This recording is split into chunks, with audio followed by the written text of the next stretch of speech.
আমাদের পাসপোর্টটা উইক, এর পেছনে কারণ যেমনি সরকারের রয়েছে তেমনি আমাদেরও অনেক দায়িত্ব রয়েছে। আমরাও কিন্তু এটার জন্য অনেকটা দায়ী, মানে ভারতীয়রা, কোনো ডাউট নেই। বিশেষ এই ভিসার জন্য আমাদের পাসপোর্ট যে উইক, আমাদের ভিসা পেতে যে সমস্যা হয়, অতীতের ইতিহাস যদি আমরা ঘাঁটি গত 20-30 বছরে, অ্যাটলিস্ট লাস্ট 15 বছরের, এরকম দেখা যাবে যে বিভিন্ন লোক ভিসা নিয়ে, ট্যুরিস্ট ভিসা নিয়ে ইউরোপ গেছে। ইউরোপ গিয়ে সেখানে পাসপোর্ট পুড়িয়ে হাওয়া হয়ে গেছে। বিভিন্ন লোক কম্বোডিয়া দিয়ে গিয়ে সেখানে পাসপোর্ট পুড়িয়ে হাওয়া হয়ে গেছে। মানে এই রকম জিনিসপত্র, রাশিয়া থেকে ইউরোপ ঢুকেছে, রাশিয়া মস্কো, হ্যাঁ ডাঙ্কি একদম একদম। তো এই যে জিনিসপত্রগুলো ঘটে এসেছে গত 15-20-25 বছর ধরে, তাতে কি হয়েছে, আমাদের সম্পর্কে, ভারতীয়দের সম্পর্কে বাইরের দেশের একটা বাজে ধারণা তৈরি হয়ে আছে, পার্সপেক্টিভ সেটা খুব বাজে হয়ে আছে। তো আমরা যারা লয়াল ট্রাভেলার তারা তার জন্য ভুক্তভোগী। হ্যাঁ, আমরা এখন বেড়াতে যেতে চাই। বর্ডারের এক্সাম্পল যেমন ধরো কম্বোডিয়ায় আমাকে সাংঘাতিকভাবে গ্রিল করা হয়েছিল, আমি ভিডিওতেও বলেছিলাম। সেইটা আমার মেয়ে ছিল সঙ্গে, পৃথিজিৎ ছিল, মানে একদম ঘরে নিয়ে গিয়ে সাংঘাতিকভাবে গ্রিল করা। পরে জেনেছিলাম যে না, ওখান দিয়ে হিউম্যান ট্রাফিকিং হয়, সেই জন্যই ওরা ওটা করেছিল, এবং সেই হিউম্যান ট্রাফিকিংয়ের জন্য দায়ী ভারতীয়রাই। তো এইসব এক্সাম্পল রয়েছে।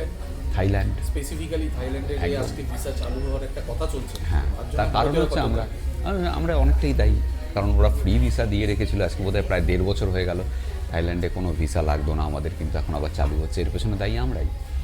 হ্যাঁ, অথচ থাইল্যান্ডই দেখুন আবার 10 বছরের জন্য ভারতীয়দেরকেও ভিসা দিচ্ছে, যাদের একটা নির্দিষ্ট অ্যামাউন্ট, 1800 বা $2000 মান্থলি একটা প্যাসিভ ইনকাম রয়েছে তাদের, বা যারা 20 লাখ টাকা থাইল্যান্ডে ইনভেস্ট করতে পারে তাদের।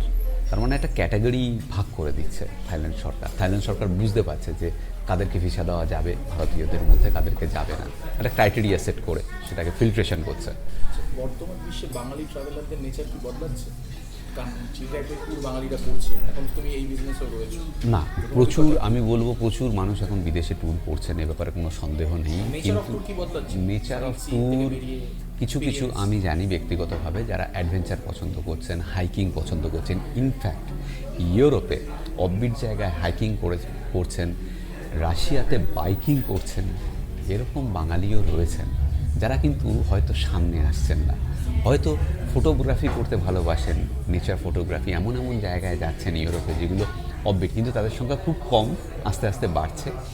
কিন্তু যাদের সংখ্যা সবচেয়ে বেশি বেড়েছে তারা হচ্ছে ওই সাইট সিইং বেসড ট্যুরিস্ট।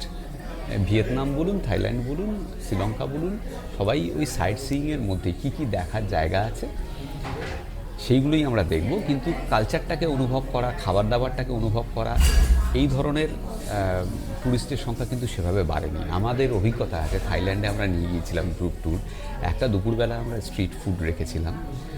আমরা যে টাকাটা ধার্য করেছিলাম লাঞ্চের জন্য, সেটা সব আমরা রিইম্বার্স করে দিয়েছিলাম, করে আমরা বলেছিলাম আপনাদের একটা জায়গায় দাঁড় করাচ্ছি, ভালো স্ট্রিট ফুড আছে, মানে ব্যাংকক এসেছেন, স্ট্রিট ফুড ট্রাই করবেন না, এ তো হয় না। তো আমরা সেই বারটাকে ফেরত দিয়ে বলেছিলাম যে আপনারা এই স্ট্রিট ফুড ট্রাই করুন আজকে লাঞ্চে। বিশ্বাস করুন, টিমে বোধহয় 35 জন ছিল, অনলি বোধহয় 3-4 জন খুশি হয়েছিল, বাদবাকি 30 চেয়েছিল, এবং তারা কিন্তু ওই অভিজ্ঞতা স্ট্রিট ফুড খেয়ে এসে আমাদের গালাগাল দিয়েছিল, ওরা খুশি হয়নি। কিন্তু ব্যাংকক যাবো, স্ট্রিট ফুড ট্রাই করবো না, এটা আমি ভাবতে পারি না। লোকাল ফুড যতটা করে ট্রাই করে, অবশ্যই ট্রাই করবো না, তাহলে বেরিয়ে আমি ঠিক। ট্রাভেল ব্লগার এগুলো কি এক? ট্রাভেলার আর ট্রাভেল ব্লগার কিছু ক্ষেত্রে না, এটা সবার ক্ষেত্রে এক নয়। এক্সাম্পল আছে, আমি সেটাকে স্পেসিফিক্যালি বলছি না, বাট অবশ্যই হওয়া উচিত। আপনি ট্রাভেলার হলেই ভালো ট্রাভেল ব্লগার হতে পারবেন বলে আমার বিশ্বাস। আর যদি সেটা না হন, ট্রাভেলার না হন, তাহলে ভালো ট্রাভেল ব্লগার হওয়া কিন্তু মুশকিল আছে।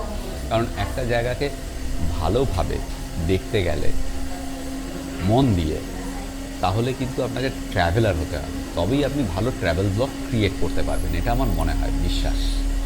পশ্চিমবঙ্গে এই বাংলা ল্যাঙ্গুয়েজে ট্রাভেল ব্লগিং এটার কি ফিউচার? প্রচুর মানুষ ট্রাভেল আসছেন।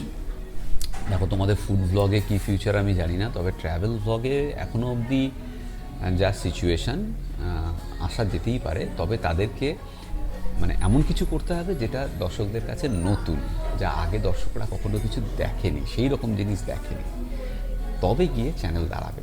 যেটা অলরেডি দর্শকরা দেখে ফেলেছে সেই প্যাটার্নে হেঁটে কিন্তু লাভ নেই। ট্রাভেল ব্লগিং করতে করতে ট্রাভেল বিজনেসে আসা যায়? অবশ্যই যায়, 100%। Travel blogging itself is a business. এটা আমি বিভিন্ন জায়গায় বলেছি। যারা সোশ্যাল মিডিয়ায় কন্টেন্ট বানাচ্ছেন, কেউ যদি বলেন তিনি ব্যবসা করছেন না, শুধু মন থেকে কন্টেন্ট বানাচ্ছেন, তিনি মিথ্যে কথা বলছেন। দায়িত্ব নিয়ে বলছি, প্রথম দিন থেকে কন্টেন্ট ক্রিয়েশনের একটা উদ্দেশ্য হচ্ছে ব্যবসা করা। সেটা এন্ডোর্সমেন্ট মারফত হতে পারে, সেটা মিডিয়া প্ল্যাটফর্ম থেকে রেভিনিউ আসতে পারে, বা সেটা নিজের থেকে অন্য কোনো ব্যবসা করে হতে পারে। কিন্তু ব্যবসা it's a business. Travel blogger এবং যারা পুরনো ট্রাভেল এজেন্ট বা ট্রাভেল কোম্পানি, তারা তো সহাবস্থান করতে পারে ইন্ডাস্ট্রিতে। অবভিয়াসলি, কেন পারবে না? এবং দেখো, আজকের দিনে কম্পিটিশান যদি তুমি বলো, তার কোনো ফলাফল নেই। কম্পিটিশান করে কেউ কোথাও গিয়ে পৌঁছাতে পারবে না। আজকের দিনের কিওয়ার্ড হচ্ছে কোলাবোরেশন। যে যত বেশি কোলাবোরেশন করবে, সে তত বেশি শাইন করবে, এ ব্যাপারে কোনো সন্দেহ নেই। এবং দর্শক তো যারা নিজে বেড়াতে যেতে কেপেবেল, তাদের নিজে বেড়াতে যাওয়াই ভালো। আর যারা গ্রুপ করে অনেকে কমফোর্টেবল, তাদের গ্রুপে যাওয়া ভালো। এটা মানুষ থাকে, আমাদের নিজেদেরও মনে হতো, আগেও তোমারও মনে হয়ে থাকবে যে আপনারা একা একা বেড়াতে যাওয়া ভালো। বাট কিছু মানুষের জন্য তো না, সবসময় আমি বলছি, আপনি যদি ক্যাপেবল হন, আপনি একা বেড়াতে যান, that is the best way. আর আপনি যদি কমফোর্টেবল না হন, তাহলে আপনি গ্রুপ ট্যুরে যান। অনেক বয়স্ক মহিলা আছেন, বয়স্ক পুরুষ আছেন, যারা এবং তাদের ছেলেমেয়েরা নিরাপদ মনে করেন না যে বাবা মা একা একা বেড়াতে যাবে। তো তাদের ক্ষেত্রে group tour is the obvious one.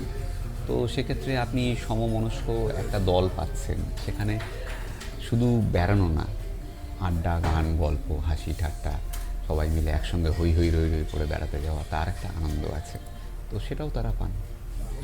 আচ্ছা, তুমি এত জায়গা বেরিয়েছো, প্লাস জীবনের একটা অভিজ্ঞতা, তুমি চোখ বন্ধ করে একদিন সকালে উঠে ভাবো যে কোন জায়গাটার কথা মনে পড়বে জীবনে এতদিন অব্দি, এতদিন পথ চলার পরে? মাসাই মারা আলটিমেট মাসাই মারা, সেরেঙ্গেটি না গিয়েও জীবনে চোখ বোঝা। আর এটা মনে পড়বে কৈলাস মানস সরোবর।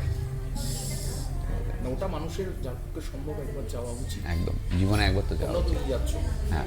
যারা সোকল্ড হাঁটতে চলতে অতটা বেশি পরিপক্ক নন, কৈলাস মানস সরোবরের ইনফ্রাস্ট্রাকচার সেভাবে ঠিক নয়। যাদের হাঁটতে চলতে সমস্যা আছে, তাদের আমি এখন রেকমেন্ড করবো যাবেন না। ওখানে কিন্তু টয়লেট থেকে শুরু ট্যুর করার পরেও বলছো? হ্যাঁ, আমি ওই ট্যুরেও বলেছি। তোমার ট্যুরেও তুমি সাজেস্ট করবে যে না, তুমি এরকম? আমরা সেমিনার করে রীতিমতো বলে দিয়েছি এটা, যে টয়লেটের অবস্থা শোচনীয়। আপনার ওই দলমালা পাস পেরুনোটা ওই 30% কম অক্সিজেনে, ইটস লিটারালি চ্যালেঞ্জিং। শারীরিক সক্ষমতা এটা দরকার, মানে এটাকে ওভারলুক করা যাবে না। মানে যে আপনি কোনো এজেন্সি এটা ওভারলুক করা ঠিক না। একেবারেই নয়, আমরা পই করে বলে দিয়েছি। প্রেশার গন্ডগোল আছে, আপনার কোমরে সমস্যা আছে, হাঁটুতে সমস্যা আছে, হার্টে সমস্যা আছে, একেবারেই ট্রাই করবেন না। দুনিয়ায় অনেক জায়গা আছে, সেখানে যান। কৈলাস মানস সরোবরে যাবেন, কী দরকার আছে নিজেকে বিপদে ফেলে?